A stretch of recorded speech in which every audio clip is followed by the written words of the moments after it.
Bebê.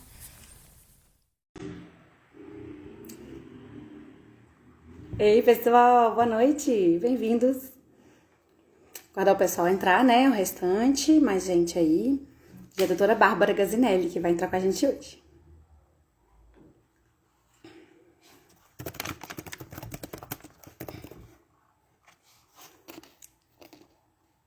Olha que mulher rápida, assim.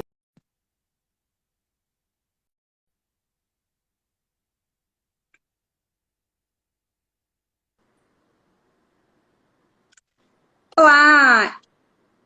Ei, Bia, tô colocando um filtrozinho aqui. Ok. E, Filtro fundamental no final do dia. nossa senhora, depois do dia de hoje, O seu também foi pesado? plantão noturno, depois consultório, consulta online, aula para os acadêmicos, e agora estamos aqui para falar desse tema que eu amo. Bacana demais. O meu também foi Conceito, cheião. Você Heloísa. também tá lotado de doença respiratória. Gente, pelo amor de Deus, não sai com os neném menor que 3 meses na rua. Não, para de receber gente gripado. Tá doido. Não é Bronquiolite Covid, é pegando, né? bronquiolite. Cheio de bronquiolite, neném de bronquiolite na CTI. Tô cansada, gente, pelo amor. É, Muito bem. muito bom. Vamos falar Deixar esse desse. povo entrando aqui. É. Oi, Bia. Oi, Vitor. Gente, tô felicíssima no de hoje que eu queria fazer uma live com essa maravilhosa. A gente trabalha junto, sabe, gente? No mesmo consultório, uma pertinho da outra, assim. Tenho o privilégio de trabalhar com a Bia. Ok, esse privilégio é meu, acho que É. profissional maravilhosa, gente. Enfim, né? Bem-vindos aí. Vou me apresentar primeiro, tá bom, Bárbara? Gente, então meu nome é Beatriz, para quem não me conhece, já entrou bastante gente nova aí essa semana. Sou pediatra e sou intensivista pediátrica, eu trabalho em CT infantil, tenho um consultório de pediatria geral tem uns 4 anos mais ou menos, 3 para 4, e estamos com esse projeto aí das lives, antes era as quartas, agora passamos para as quintas, desde maio mais ou menos, tentando fornecer conteúdo de qualidade para os pais, e numa era assim com tanta notícia desencontrada, tanta notícia errônea, tanto achismo, tentando fornecer informação de qualidade, embasada cientificamente para vocês. E aí hoje eu convidei a Bárbara, que é gastroenterologista pediátrica, para falar com a gente sobre refluxo, que é uma das queixas talvez mais frequentes no consultório de pediatria geral. Se não for a mais frequente, está no top 3, assim. Com certeza. E deixa ela se apresentar para a gente. De Quem é gastro você, também. Bárbara? Eu sou a Bárbara Gazinelli, eu sou pediatra e gastroenterologista pediátrica. Também atuo em consultório mais ou menos 4 anos. Também trabalho em hospital, trabalho em UTI neonatal. E espero contribuir aí um pouquinho para a gente desmistificar. Eu vi que tem várias perguntas, né, Bia? Assim, acho que Sim, nós vamos entrar nesse assunto, né, de refluxo oculto, que é um termo que nem existe nos livros, né? Nem tem sim. isso descrito, assim, em literatura científica. E a gente pensou em começar essa live falando de alguns conceitos, né? O que é o quê? O que é refluxo? O que é Sim. regurgitação, né? Então, Perfeito, né? Porque perguntam sempre pra gente assim, mas o neném engolfa, isso é refluxo? Porque para as pessoas, às vezes, o refluxo é só a doença do refluxo. E isso pro leigo é muito confuso, eu acho. Eu acho que acho que das coisas mais importantes é a gente conceituar mesmo o que é o quê. é. Então esse nome refluxo, gente, ele se dá para qual situação? Para qualquer retorno de conteúdo do estômago para o esôfago. Nós temos, né, todo o nosso trato digestivo, o estômago está aqui embaixo. Todo alimento que tá ali no estômago e volta para o esôfago, isso é chamado de refluxo, tá? Ele pode exteriorizar ou não pela boquinha da criança. Quando Uhum. isso acontece, isso é chamado de regurgitação, tá?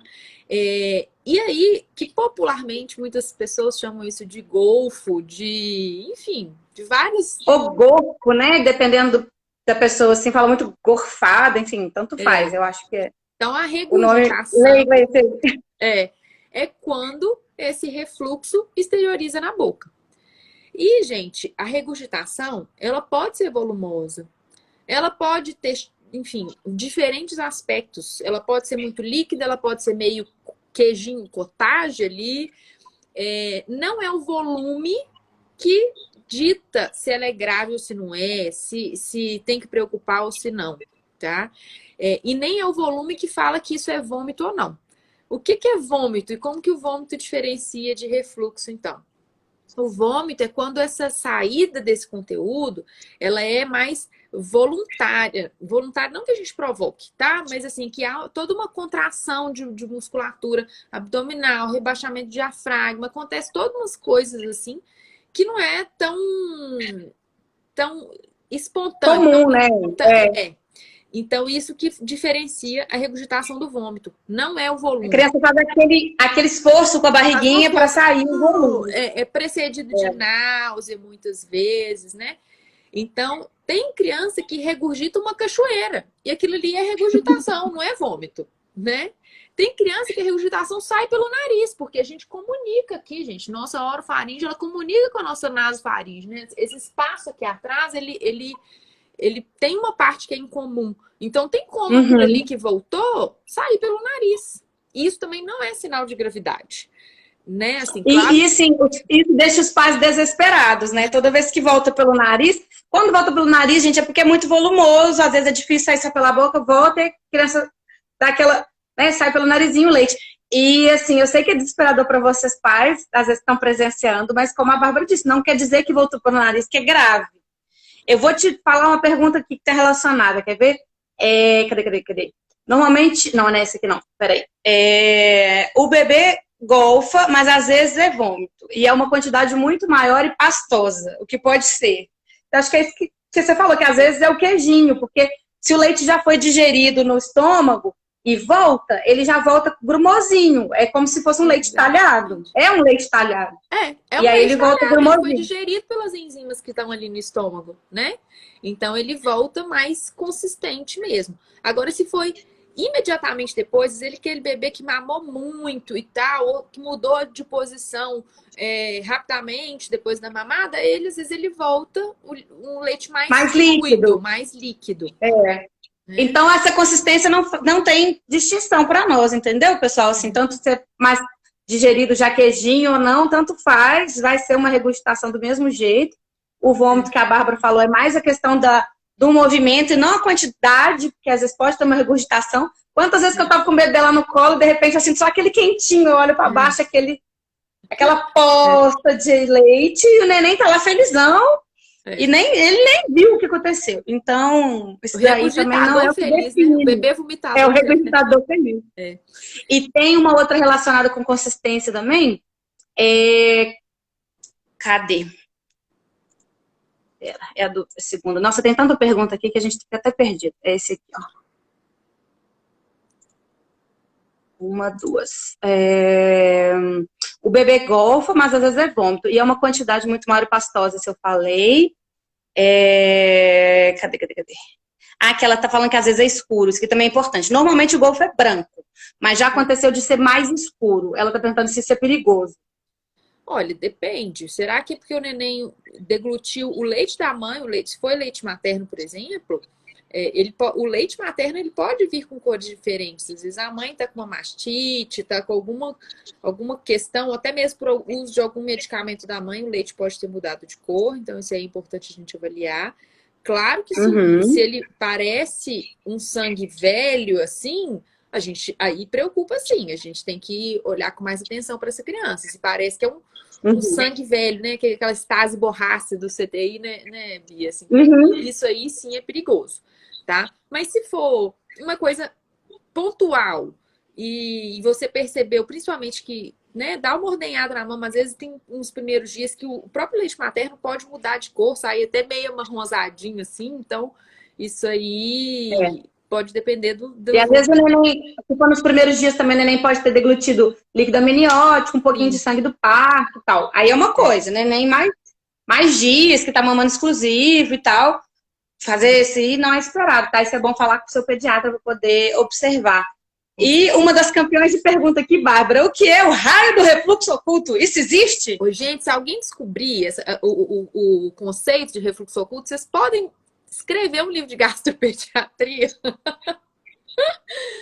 Porque, gente, assim, eu acho que esse nome surgiu porque ele realmente, brincadeiras à parte, isso não tem em nenhuma bibliografia médica sobre o assunto. Nada, nenhum artigo, nenhum livro, não tem, né, Bia? E assim, o que que Bárbara, teve, falando sobre isso, só interrompendo um pouquinho, teve um congresso que eu fui uma vez, já tem um tempinho já, que o Dr. Wilson, né, pneumologista, legista lá do CGP, um ícone da pediatria em Minas Gerais, acho que talvez até no país, e internacional, ele estava falando dessa associação e tal, de refluxo com parte respiratória, ele falou assim, sobre o refluxo oculto. Ele é tão oculto que ele nem existe. Adorei. O Dr. Wilson é um dos caras mais sensacionais que tem. Ele é fantástico. Ai, adoro as metáforas dele. As pérolas, ele é um cara das pérolas. É. Porque, olha, gente, como teve dúvida sobre o refluxo oculto? Olha, quer ver? Porque é difícil identificar o refluxo oculto nos recém-nascidos. Por que será? Não, cadê? Isso é muito engraçado. Como diagnosticar o refluxo oculto? Se você descobrir também, me conta. Nossa, tem tantas de refluxo oculto. Quais são os sintomas de refluxo oculto? Se o refluxo oculto causa desmame. Eu acho que esse sintoma, talvez... Não sei qual que é a sua impressão, Bárbara, mas pensa aí, se você concorda comigo. O que eu acho? A pessoa, porque assim, a pessoa acha que o bebê irritado tem que ter alguma causa para aquela irritabilidade, geralmente alguma coisa que está acontecendo ali dentro. E aí surge, talvez, essa fantasia, essa coisa do refluxo oculto. Porque, de fato, gente, várias vezes ao dia, esse conteúdo que está no estômago pode voltar para o esôfago. E a gente não enxergar. Por quê? Porque não voltou até a boca. Isso aqui é um elevador, é um negócio grande. Não chegou na boca. Ele voltou e tal. Tudo bem. Voltou um pouquinho e desceu de novo. Voltou um pouquinho. E às vezes pode fazer barulho. A gente escuta barulhinhos do bebê, ainda mais a gente, mãe de primeira viagem, super cuidadosa, que tem, às vezes, uma atenção disfuncional para alguns barulhos do bebê, né? E aí escuta aquele barulho e fala assim, meu Deus do céu, o que é isso que está acontecendo? E aí, eu acho que é a irritabilidade. É aquele bebê que chora, que às vezes é atribuído esse nome de refluxo oculto. E uma coisa interessante a gente falar dos refluxos dessa faixa etária de lactente, Bia, é porque eles são, na maioria das vezes, fracamente ácidos. Então, é um medo que os pais têm disso tá voltando e tá queimando e tá incomodando o bebê. Mas o bebê pode ter... E nós vamos chegar nessa parte da live, né, pessoal? Porque, assim, eu quero que vai ser a parte do tratamento. Porque muita gente quer um remédio milagroso para que isso aconteça. Muita gente não. Todo mundo quer um remédio milagroso. Uma vez eu quase apanhei do Cássio, pai do Pedro, e do Lucas, que é marido da Paula, que é minha arquiteta, que está fazendo o consultório novo comigo. Ele falou, não é possível, tem que ter um remédio. Ele não tem. Eu falei, mas tem que ter um remédio. Então, assim, todo mundo quer um negócio que resolva milagrosamente, né, Bárbara? O refluxo dos bebês, gente, esse retorno desse conteúdo, ele é fracamente ácido. O bebê não tem o tanto de célula parietal que nós temos na vida adulta. Então, eles produzem menos ácido. Tem um exame que a gente faz em adulto, a gente não indica ele para bebês com refluxo, tá? Que chama pH-metria, que mede essa alteração de pH do esôfago. Ou seja, é um caninho que fica ali mensurando se tem uma variação e se isso se correlaciona com a hora do sintoma. Em crianças maiores, a gente faz. E a gente não consegue fazer isso em bebê, por quê? Porque não tem variação de pH, então não tá passando uma coisa muito ácida ali, na grande maioria dos bebês. Tá bom, gente? Então não vai ajudar muito. No diagnóstico, né? Que é uma das perguntas, algumas das perguntas estão abordando o diagnóstico. Como é feito, se pode ser feito por ultrassom, se tem algum exame para diagnosticar. Então, isso eu queria que você explicasse sobre essa questão do diagnóstico clínico. Bom, então, o diagnóstico do refluxo, gente. Então, acho que antes de a gente chegar no diagnóstico, vamos falar, então, desses dois grupos principais que a gente tem. O que você acha? Perfeito. Ótimo. Porque aí a gente vai ver, eu preciso ou não preciso de investigar? Né? Tem alguma coisa que preocupa ou não?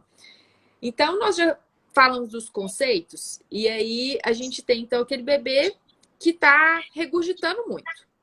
E aí ele pode ter um refluxo fisiológico ou ele pode ter um refluxo patológico, tá? Esse refluxo patológico, ele é raro, gente, ele é mais raro do que até a própria alergia alimentar, que a gente está vendo com muita frequência hoje em dia, esses refluxos. E o refluxo fisiológico, ele é muito comum. 40%, 50% dos bebês às vezes queixam, as mães queixam que regurgita muito, tá? Eu fiz aqui uma enquete ontem dos seguidores aqui do Instagram, do meu Instagram, acho que foi 60 e poucos por cento. Se o seu bebê golfa ou golfava muito, 60% mais ou menos respondeu que sim. E se você for pensar na incidência de refluxo patológico, é totalmente desproporcional, né? Quantos desses 60% que realmente tinham refluxo gastroesofágico, doença do refluxo? Porque o refluxo, esse retorno do conteúdo, esses 60% tinham, mas quantos deles tinham doença do refluxo? Uma parte muito pequena. E aí fica todo mundo preocupado e querendo tratar os meninos todos. Imagina se todos esses 60% tomassem remédio. O que ia ser da vida? O que ia ser da microbiota? O que é ser da microbiota de todo mundo? Exatamente. Então, essa diferenciação é muito importante para tranquilizar os pais de que aquele refluxo é chato, sim, é enjoado, sim, tem que trocar a roupinha toda hora, a gente fica preocupado se vai engasgar, mas assim, que não é uma coisa que causa problema para o neném, que vai melhorar com o tempo e que a gente não deve medicar, porque não adianta medicar, porque não vai melhorar e vai trazer consequências da medicação. Então, quais características que tem que a gente tem que preocupar de ser um refluxo patológico, uma doença do refluxo? Isso.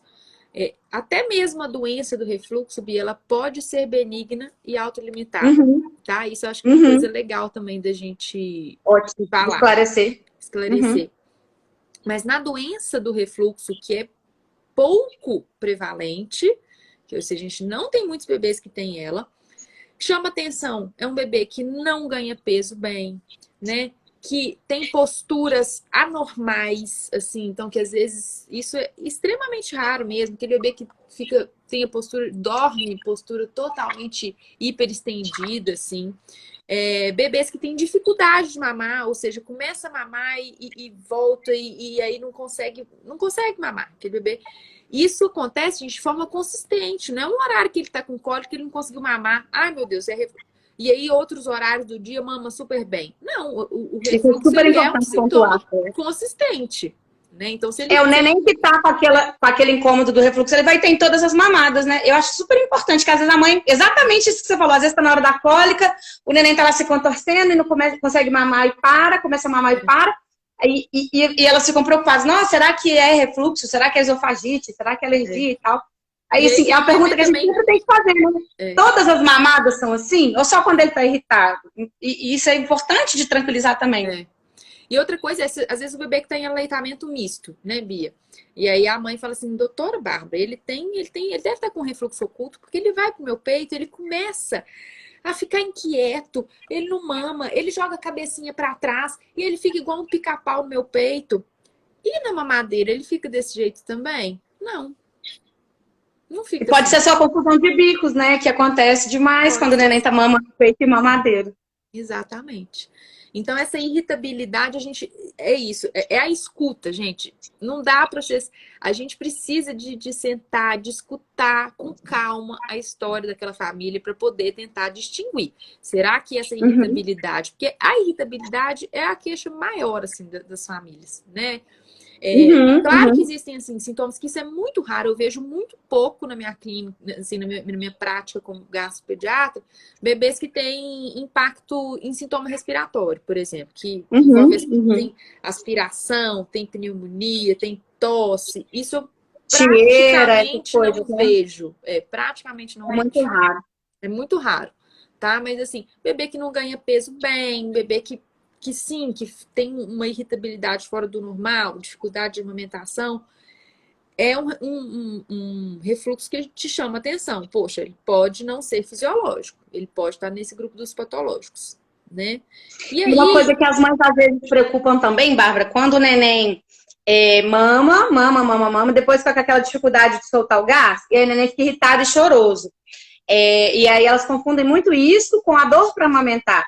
E é diferente, né, gente? O neném que tem dor para engolir, ele começa a mamar e já sente dor. Ele não sente dor só depois que ele acaba de mamar. Pensa, se tivesse sido inflamado aqui ruim, Ia doer para entrar, não ia doer depois, no final. Então, isso também tem que ficar claro, né? Porque às vezes a gente fala essa questão de sentir dor para mamar, É igual e as mães acham quando que come muito, a gente fica meio empanzinado depois, mas se der uma meia horinha que você comeu, você conseguiu eructar, aquilo ali alivia. Então, é outra pergunta que eu faço para as mães. Eu falo assim, olha, seu bebê começou a chorar depois da mamada, ficou desconfortável. Melhorou quando ele arrotou? Ou melhorou quando ele regurgitou? Porque às vezes o bebê volta e fica na paz. Depois, para de chorar. O que estava incomodando é aquele do glu, O que estava incomodando era, às vezes, até a hiper. O esôfago, o estômago, eles podem ter uma hipersensibilidade.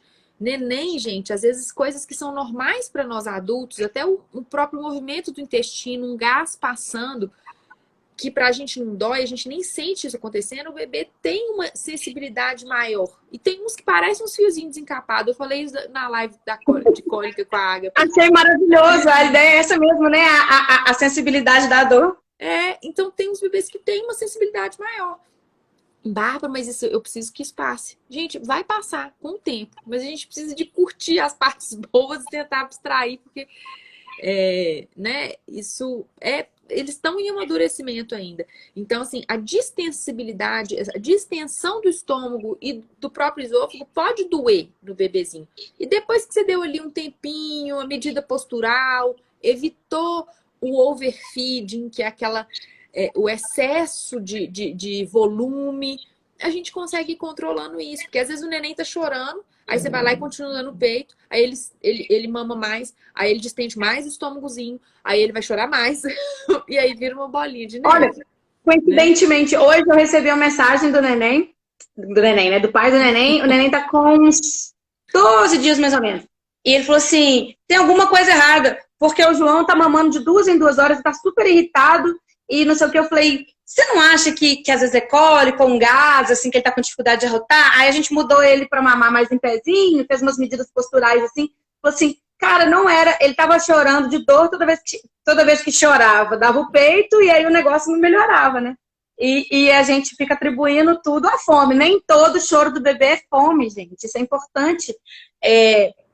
Vocês terem essa paz de espírito, porque é uma causa até comum de desmame, né, Bárbara? A rede de agouro fala assim, não, seu leite tá pouco, esse menino tá chorando muito, e não sei o que tem. E às vezes não é a fome, né? Às vezes está com incômodo, isso que a Bárbara falou, achei perfeita a definição do fiozinho desencapado, dessa hipersensibilidade álgica que o neném às vezes tem. E assim, a gente tende a responder tudo com o peito. E aí, às vezes, o neném tem o contrário, né? Às vezes distende demais, mama, excede a capacidade gástrica que cabe no estômago, até vomita. Mama, até vomitar. E aí fica todo mundo desesperado. O que é isso? Isso é só porque o neném mamou mais do que cabia e tá tudo bem. Aí encheu o copo, do copo derrama, né? E aí ele pode ficar com esse desconfortozinho até conseguir resolver. Mas assim, no caso de uma doença do refluxo, uma esofagite, o bebê entre uma mamada e outra, gente, ele pode arrotar, ele pode regurgitar, ele vai... É uma coisa contínua, assim. Você não vê que não é assim, deu um tempinho depois da mamada, ele resolveu e melhorou, e depois tal, depois... Não, ele fica... É uma coisa mais contínua, sabe? É o neném que tá sempre incomodado, né? Ele tá sempre irritado. É um sintoma, assim, que... enfim, a palavra acho que é contínuo, sabe? Não é muito... É mais persistente, né? É mais persistente. É mais regular o sintoma. Muito bem. Essa questão da irritabilidade. Sobre o diagnóstico, então, poxa, tô aqui com esse bebê que eu tô suspeitando, será que é doença? Porque se for refluxo fisiológico, gente, a gente não faz nada. Quer dizer, a gente tem várias medidas não farmacológicas, né? Evitar roupinha apertada, deixar para rotar mais tempo depois, evitar deitar logo após a mamada, evitar, né, tipo assim, esse overfeeding mesmo. Então, às vezes, a gente fraciona um pouquinho as mamadas, em vez de mamar muito, você dá um pouco, depois levanta um pouquinho, a criança rota, depois você dá o outro pouco. Tá? Então, esse fracionamento de mamada é uma estratégia. Mas e nesse que a gente está pensando em doença do refluxo? Tem algum exame que eu vou fazer para poder ver se é isso mesmo? Não, pessoal. Não vai ter. A princípio, não tem. Puta, ela é... Oi. Oi. Dá uma travadinha, volta. Tá. Voltou. A nossa conduta... Até uma das perguntas aqui, uma das perguntas aqui perguntou assim... se o ultrassom, com uma medida X da junção esôfago-gástrica, se faz diagnóstico. E é isso que a Bárbara falou, não se faz diagnóstico de refluxo por exame nenhum. Nem o ultrassom do neném, né, recém-nascido. Nem pelo ultrassom, nem pela a pH-metria. Então, esse diagnóstico é clínico, é uma das coisas mais importantes que a gente tem para falar hoje, né? A gente vai fazer isso por essa junção aí de pista. Às vezes tem um bebê que a gente pediu, assim, ele tem refluxo, e aí a gente pede um exame que é um raio-x contrastado desse esôfago, estômago e duodeno, que chama RED, para ver se tem alguma malformação, né? Mas são casos raros que a gente precisa de pedir esse exame. E aí vem no laudo lá, às vezes a pessoa lauda falando que viu um refluxo do contraste. E aquilo ali pra gente não tem validade como diagnóstico do refluxo, né? Que é outra coisa que às vezes o próprio pediatra encaminha pra gente, falando assim, teve o refluxo no RED. Não, RED não é um exame que é utilizado para diagnóstico do refluxo, tá bom, pessoal? Ele é para ver se tem alguma coisa anatômica no esôfago que tá alterada. Será que o esôfago tá mais estreitinho? Será que tem algum probleminha ali, né? O Ricardo Silva está perguntando quando o refluxo é considerado normal e quando eu deveria me preocupar. Ricardo, a live vai ficar salva? Depois você volta no começo, porque a gente estava falando exatamente disso agora, tá? Entre quais são os sinais de refluxo fisiológico e quais são os sinais de que é uma doença, uma coisa para se preocupar, tá bom? Depois você volta e vê o início, que você deve ter chegado por agora. Bem-vindo. Então, reforçando essa questão do diagnóstico ser clínico, tá, pessoal? Eu recebo às vezes, pacientes assim que falam assim, é porque eu fui num outro médico, ou fui num pediatra, no gastro, que fez um ultrassom, viu que era refluxo e me passou X remédio. Então, o remédio não é por causa do ultrassom. O remédio pode ter entrado por conta dos sintomas que podem ter preocupado o outro médico, tá? Então, às vezes, isso é importante ficar claro. Perfeito, Bia. Então, a gente não faz... E esse exame, por exemplo, que eu até falei, essa pH-metria, a gente pode até fazer numa criança um pouquinho maior, né? Assim, às vezes maior de 1 ano e meio, 2 anos, quando esse sintoma persiste. Nos menorzinhos, o exame que poderia ser feito num caso grave, que você precisa de ver, é um que raramente a gente encontra aqui no Brasil, que é essa sondinha, mas que não mede pH, ela só mede se tem alguma diferença ali, que é a impedânciometria. Mas eu acho que é meio chato a gente falar dessas coisas muito técnicas aqui pro pessoal. Acho que vale a pena a gente ir para a parte mais prática, que todo mundo quer saber, mais importante, né? Que é o dia a dia. O que fazer, né, tá? O que fazer? Ok, meu bebê é golfo pra caramba. O que eu vou fazer agora? Então, pessoal, pensando primeira coisa. Com ele do seu lado, que essa dica eu peguei com a Poli, pediatra, que trabalha comigo lá na Stay, né? O bebê dela, gente, ela fala, Bárbara, o Arthur era vomitador feliz, assim, mas ele era muito vomitador. Eu andava trazendo um Veja e um paninho atrás de mim, assim, e ganhava 1 quilo e meio por mês, assim. Mamava muito e tal, regustador feliz. Mas, enfim, é isso, é paciência, né? Medidas posturais, então isso é super importante. Bárbara, mas eu preciso deixar esse tempo todo depois da mamada em pé? Ele não arrota. Gente, não é obrigada, a criança não é obrigada a rotar, não. Não é criança que arrota geralmente porque engoliu ar, porque tem ar ali no estômago e às vezes não tem ar para sair. Mas deixar na vertical ajuda esse conteúdo a descer. A gente ajuda com a gravidade mesmo, né? Sim. Então... E isso é importante também falar, essa questão do arroto, para libertar as pessoas da questão do arroto do neném, né? A gente não recomenda, não precisa todo neném, todos os nenéns têm que ficar 20 minutos, 30 minutos, 40 minutos na vertical para rotar. Os nenéns que não golfam, que não tem incômodo, porque tem neném que, igual você falou, às vezes a vedação ele tá tão boa, não engoliu ar, não tá incomodado, tá super feliz dormindo, você vai pegar ele para rotar, ele acorda. Então, se o neném não tá regurgitando, não tá voltando, o neném tá lá felizão dormindo, e ele não tem sinais de que está incomodado para eliminar gás, não é obrigatório deixar todo o neném sempre em pezinho para rotar. Eu acho isso super libertador. Assim, às vezes o neném, aquela mãe que dá mamar deitado de madrugada, ainda tem que levantar para botar o menino para rotar. Não precisa, a não ser que você converse com seu médico e tal, o neném está regurgitando muito, aí esse macete é bom, que é o que a Bárbara falou. Não é que não vai fazer ele regurgitar, né? Mas dá tempo do leitinho descer mais, para na hora que você deitar o neném, verticalizou, vai voltar. Então, tem menos conteúdo no estômago para voltar. Então, só para falar que não é para todo mundo, senão fica todo mundo desesperado com os meninos 40 minutos ali em pé. Não, Tá muito bom. Perfeito, Bia, muito bem colocado. E a elevação, né? Então é isso, assim, beleza, já fiquei um tempinho aqui, vou colocar para deitar. Posso colocar uma elevação no bercinho, no carrinho, onde o bebê está dormindo, para ajudar a proteger? Gente, o guideline de refluxo último que a gente tem, né, de 2018, ele coloca que a posição adequada para o bebê dormir é de barriga para cima. Então isso é muito importante, porque as mães que têm bebê que regurgita morrem de medo de colocar a barriga para cima, porque acha que o bebê vai sufocar se ele regurgitar. E, gente, a gente deixa a barriguinha para cima e a cabecinha lateralizada um pouquinho, né? E lembrando também da anatomia, tá? Que a gente tem o esôfago embaixo da traqueia, né? Assim, na hora que tá deitado, né, Bia? Então... Se você tá deitado, ó, o esôfago é pra cá, a traqueia é pra cá, ó. Então, se você botar de lado, a chance de regurgitar e cair do esôfago pra traqueia é grande.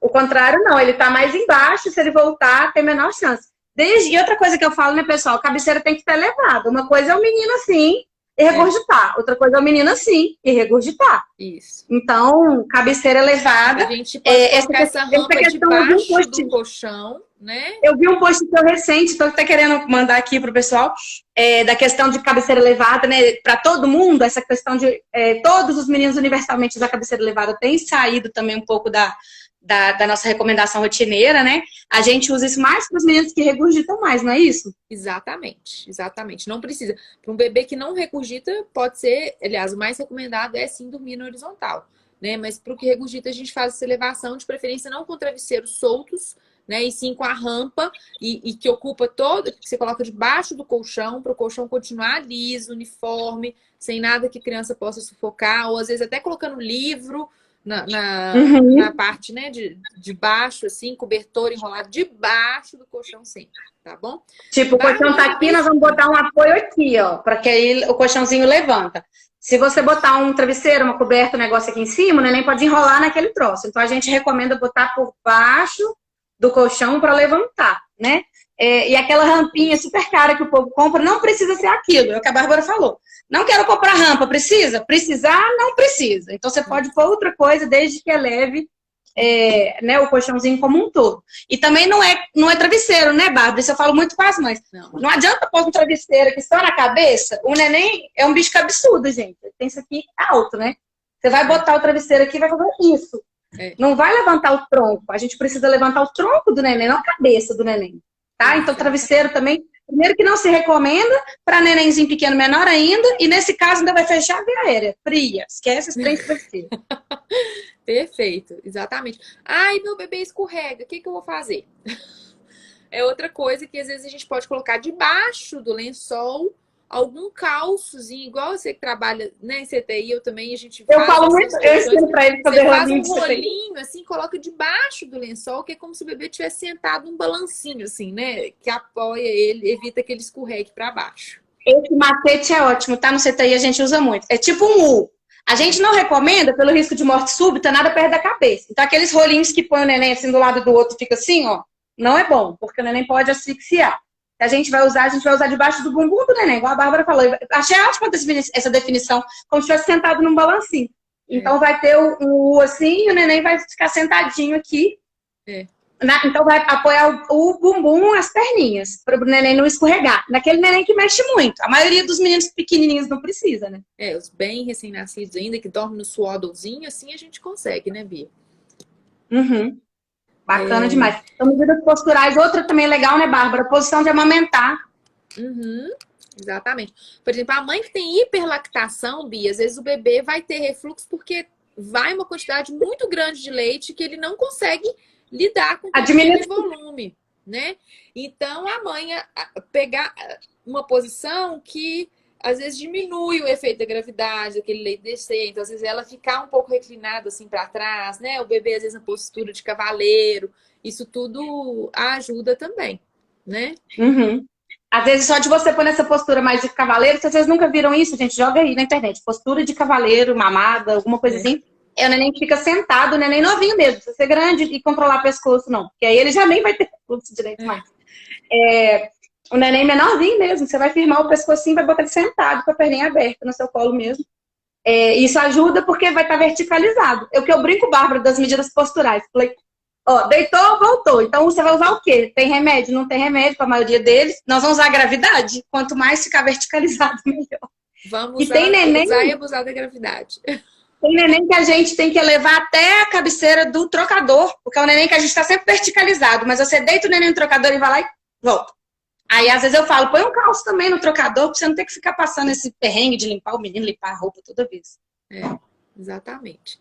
Então, acho que desse ponto de medidas posturais, a gente falou, destrinchou bem, né? Das mamárias também é isso, assim, essa questão do fracionamento, é dar uma interrompida na mamada, colocar a criança para rotar, para deixar mais no vertical, depois vai de novo. No caso de bebês que usam fórmula infantil, tá, gente? O aleitamento materno, ele é o melhor para o refluxo, porque é o leite que é mais bem digerido, é o leite que mais sai rápido do estômago. Então, manter o leite materno é, maravilhoso. A gente não precisa ficar preocupada que o leite materno não é espessado, não. Ele é perfeito, tá? Mas para aqueles bebês... Que foi uma das perguntas, tá? Se o leite materno era pior para o refluxo, era mais difícil de, né? Se o leite materno ele volta mais, ele faz voltar mais, isso é lenda, tá? A cultura do desmame, é isso que a Bárbara falou, é o leite facinho de digerir. Ele tem um esvaziamento gástrico mais rápido, ele não vai causar mais refluxo, vai causar menos refluxo. Exatamente. E aí, se o bebê usa fórmula, aí a gente pode usar uma fórmula anti-refluxo. Uma fórmula que o que acontece com as fórmulas anti-refluxo? Elas são mais grossinhas. Tem algumas marcas que já são grossinhas na hora que a gente dilui, que são as fórmulas que geralmente tem goma de jataí, por exemplo, né? Não vou falar... Que já espessa na mamadeira, né? Que espessa na mamadeira. Então, por exemplo, a criança que tem disfagia é uma coisa boa. Aquela criança tem dificuldade de engolir, que às vezes não coordena tão bem, né? Agora, tem criança que não gosta de mamar mingau, que gosta do leite líquidozinho, que só gosta quando engrossa no estômago. Aí vai usar esses de amido pré-gelatinizado. Né? Que aí a gente usa marca aqui, eu sempre fico nesse... Eu não gosto de falar marca, não. Conversa com o seu pediatra. É isso. Aí você pergunta pro seu pediatra, fala assim, olha, mas qual que é a melhor dessa, né, com esses estilos? Você vai saber que existem... Não tem sim, uma boa e uma ruim, né? A gente usa de acordo com o gosto do cliente. Tem neném que vai gostar mais grossinho, tem que não. Dos três principais, cada uma tem uma característica, gente. Cada uma vai ser melhor para uma criança, dentro das fórmulas AR. Às vezes a gente precisa testar as três com aquele paciente, para ver qual que ele vai se adaptar melhor. Ele adapta melhor, né? Então, o espessamento é uma tática, sim. Né? Sobre o espessamento, você já ouviu falar? Claro que você já ouviu falar, né? Mas chega para você, menino, tomando mucilagem? Pouco, Bia. Pouquíssimo. Graças a Deus, né? Gente, mucilagem. Nossa Senhor. Mucilagem é quando você põe um espessante tipo no leite normal, sei lá, uma maisena, pro leite ficar grossinho.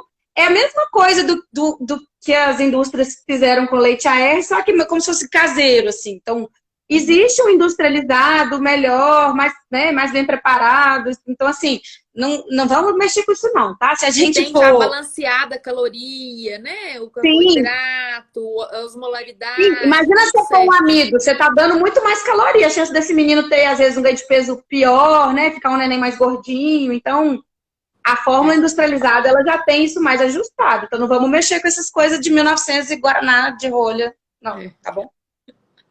É ótimo. Maravilha. E aí, essa criança, então, gente, nós falamos, acho que tudo desse do bebê vomitador feliz, o fisiológico, né? Assim, sim. Já. E aí, vamos passar agora para uma parte, acho que pro final, que vai dar muita dúvida, que é esse bebê irritado, que a mãe fala, ele tem alguma coisa, esse refluxo dele não é normal, ele é muito irritado. Ou até mesmo esse bebê que não ganha peso tão bem, né, que tá vomitando não, tá regurgitando, ou mesmo o próprio bebê que vomita muito e não regurgita, ou seja, esse bebê que tem náusea, que faz força, isso é um sinal de alerta. Já é um sinal de alerta, né? E aí o que a gente faz, né? Todas essas medidas que a gente faz pro fisiológico, gente, a gente faz também pro que a gente suspeita de doença, exceto o espessamento da dieta, porque aí depende muito da característica, tá? Então, essa coisa de mudar a fórmula a gente tira fora. Mas a parte das medidas posturais, de usar a gravidade, ok, vale para todos os casos. E aí, gente, entra aquela angústia, os pais querem um remédio para isso. Meu bebê tá irritado, ele tá chorando, eu quero um remédio, o que eu faço? E a gente é muito imediatista, né? Esquece de resolver a coisa na hora. E a gente está tendo uma epidemia de uso de antiácidos desnecessária. E com isso, impacta o microbiota. E aí depois, lá na frente, aquela criança desenvolve uma doença inflamatória intestinal, desenvolve um diabetes, aquela criança, aquele adulto, uma hipertensão, obesidade. E você fica assim, nossa, e aí? Né? Gente, microbiota, para quem, né, não está familiarizado, é a flora intestinal, né? Antigamente a gente chamava de flora intestinal. Então, o antiácido, né, o inibidor de bomba, enfim, esses remédios de refluxo, eles eles alteram essa flora. E hoje a gente sabe que essa flora está implicada em muito mais coisas do que a gente imaginava. Há muito mais coisa entre o céu e a terra aí, né? Entre o cérebro e o intestino, do que supõe a nossa filosofia. No Covid, tudo isso, gente, que a gente está vendo, a imunidade tá em tudo da nossa vida. E a microbiota também está em tudo, né? E assim, será que a gente precisa desse bloqueio ácido numa doença que muitas vezes vai ser benigna e autolimitada e que é fracamente ácida? Né? Assim, poucas vezes. Assim. Diferente do adulto, né? Que a gente usa antiácido. Diferente do adulto. O adulto, sim. Quando o adulto tem uma doença do refluxo, aí a gente... É difícil, a gente precisa de usar esse antiácido, realmente. Mas na criança, a gente tem que ser mão amarrada com antiácido, sim, tá? Porque os efeitos adversos deles são consideráveis. E não é só na flora, né, Bárbara? Essa questão da mudança do pH pode estar implicado com mais infecções também. Exatamente, com absorção de nutrientes, porque tem nutrientes que gostam do pH ácido para ser absorvido, né? Por exemplo, o ferro, né? E a gente sabe que é uma idade, né? Os bebês é uma idade de crescimento super acelerada e a chance deles terem anemia por deficiência de ferro é maior. Então, assim, é tanta coisa, né? Também, Bia, super legal, mostrando, assim, um aumento do risco de fratura em crianças que usam IBP. Fratura dos ossos, né? De fratura de fêmur e tal. Então, são vários impactos, tá, gente? Nosso estômago, ele é ácido, não é à toa. Ele é ácido por vários motivos. Ele é ácido para nos proteger, ele é ácido para poder absorver melhor os nutrientes e para ativar várias enzimas necessárias para a digestão dos nossos alimentos. Tá? Então uma das perguntas aqui foi exatamente essa. Ó, como age o remédio fulano de tal no organismo?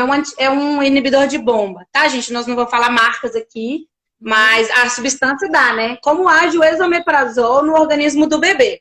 Então, é isso que a Bárbara falou. Ele vai agir bloqueando a secreção do ácido. Vocês já estudaram lá na escola, vocês lembram, que é da área também? A gente tem, no estômago tem o quê? Ácido clorídrico. Então, a gente produz ácido. As células do estômago produzem ácido.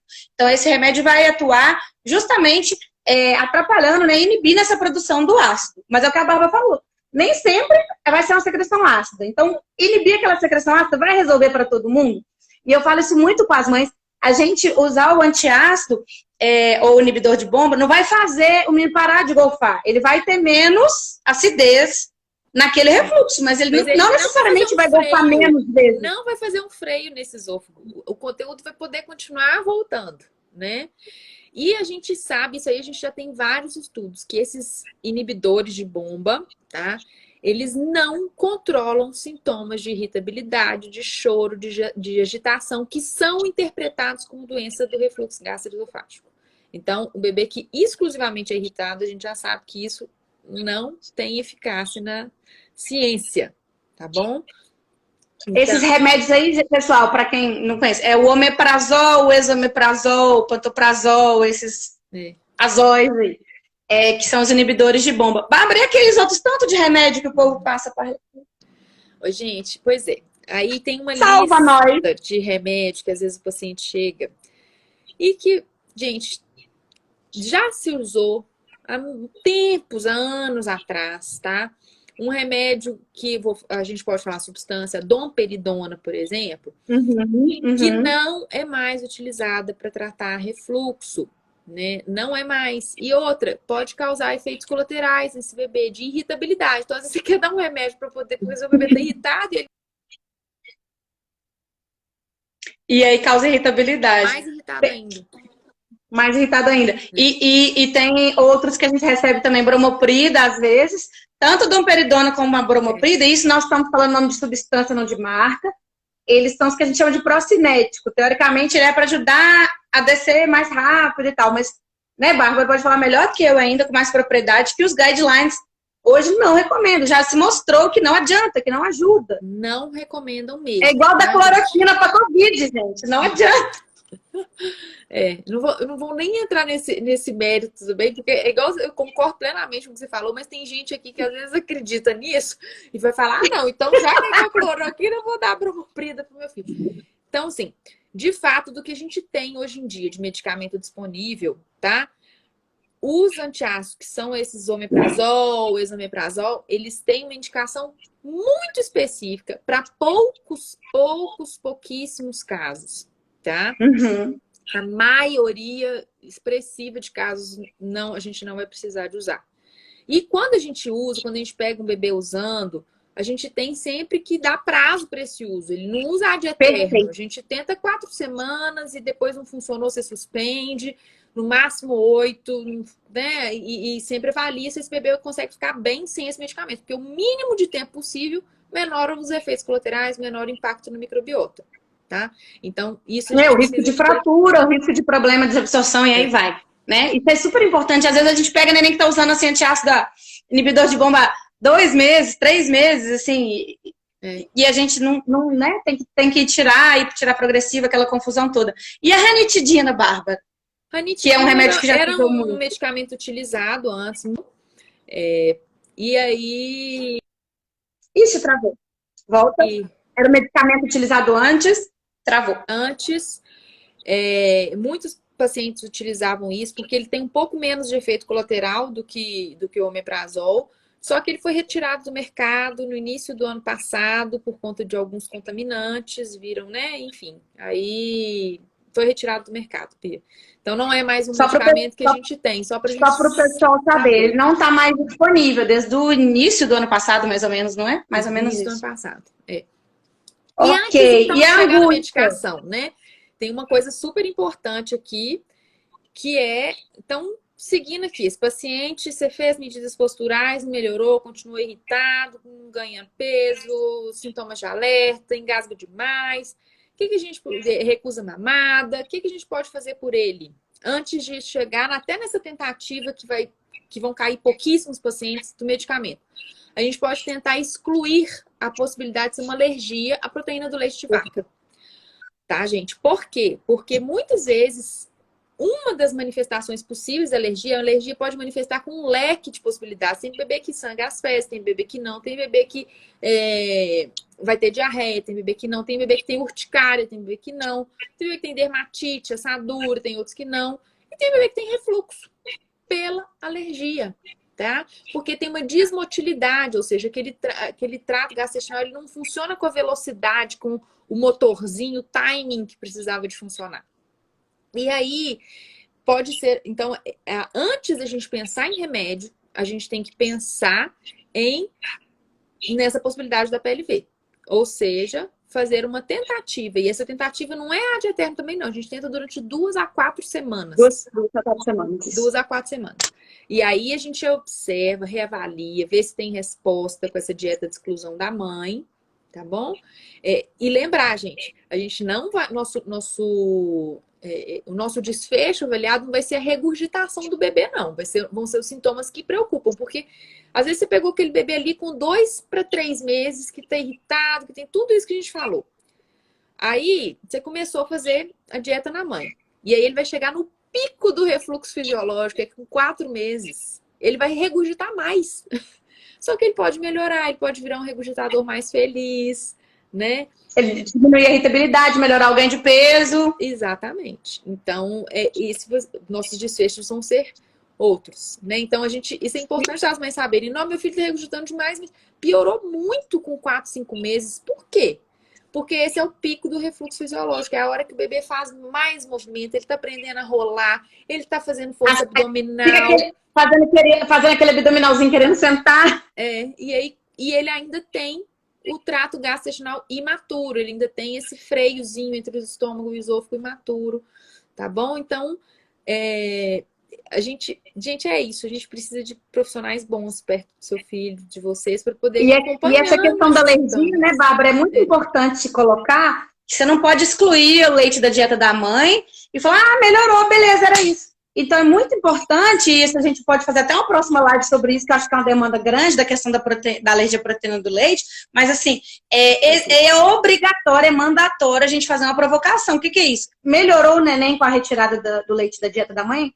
Depois de 2 a 4 semanas, a gente tem que reintroduzir, ver se o neném volta a piorar. Porque pode ser coincidência. Pode ter melhorado porque ele estava com muita cólica, a cólica melhorou. Pode ter melhorado porque era alguma outra coisa que se resolveu.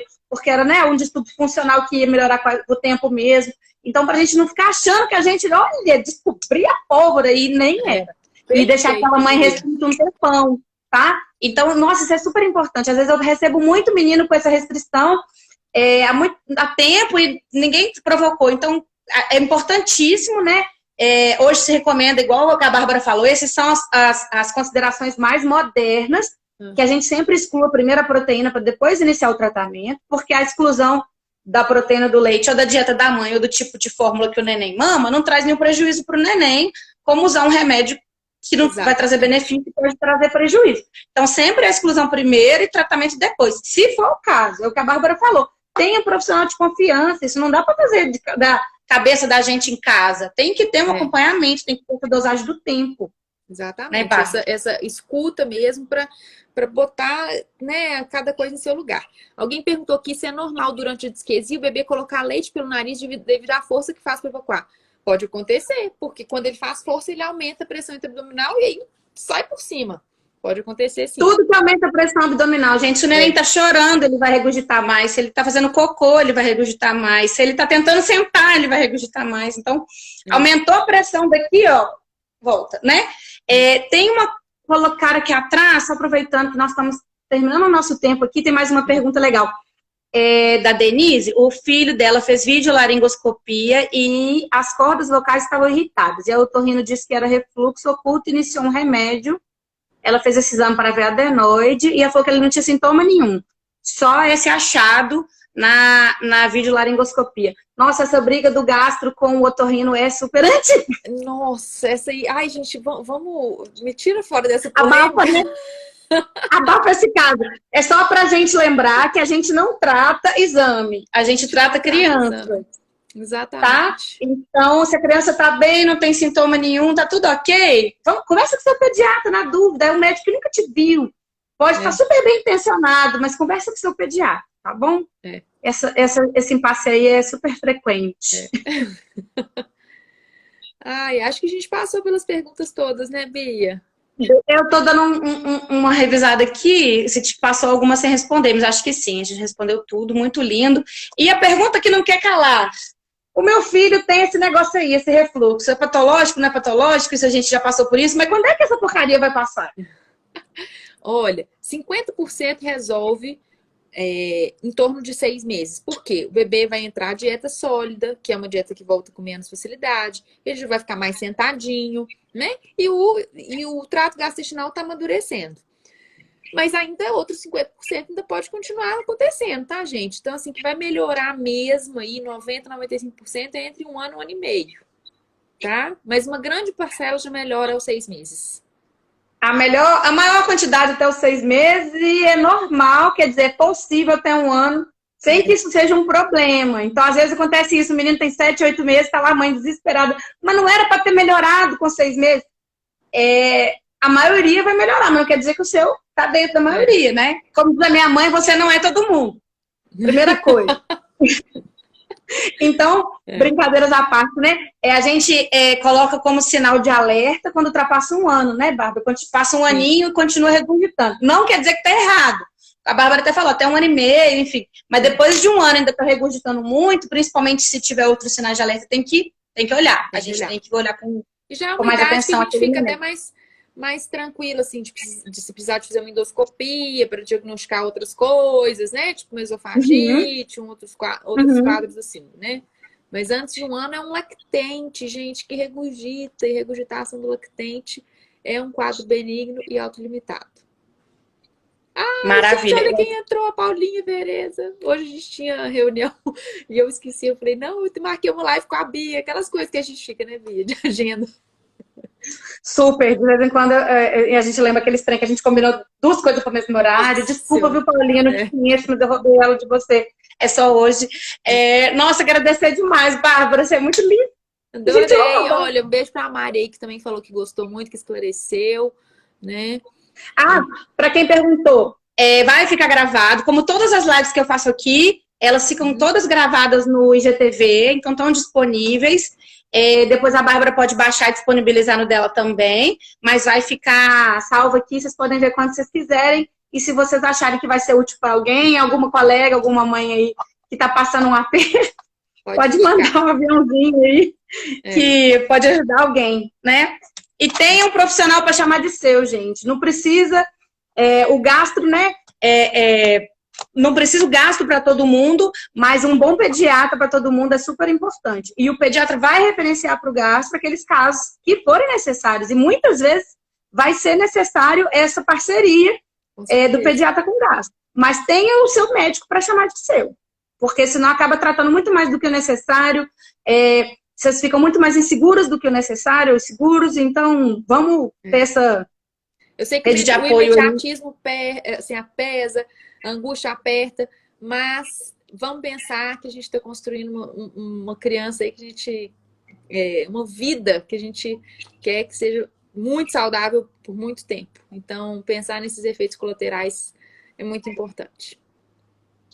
Obrigadão, Bárbara, querida. Vamos fazer uma sobre a PLV? Vou querer. Vamos marcar. Vamos marcar em breve. Vou marcar. Tá? Tchau, pessoal. Beijão pra vocês. Boa noite. Tchau. Bebê.